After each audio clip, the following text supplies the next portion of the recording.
Lucky, నీకు ఇవాళ ఎన్ని హోంవర్క్స్ ఇచ్చిళ్ళు? నాకా?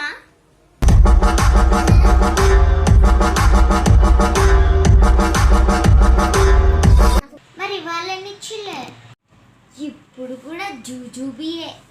మరి ఇప్పుడు ఎన్ని హోంవర్క్స్ ఇచ్చిళ్ళంట? ఇప్పుడా అంటే అది తిక్క తిరిగింది దానికి. అలానే కావాలి. ఏడుకుండే వాళ్ళ వెంకటరమణ ఉందా గోవింద.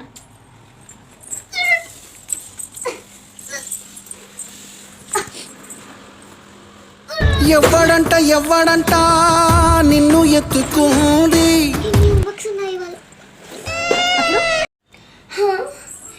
ఎంతైనా కొంచెం ఎక్కువని చేశాను. ఈ స్కూల్తో పెట్టుకుంటే ఇలాగే ఉంటుందేమో. మీ కష్టం పగవాడికి కూడా రాకూడదు గురుగారు. తీస్తా, నాలో ఉన్న క్రియేటివిటీ మొత్తం బయటికి తీస్తా, నా తడాకా చూపిస్తా.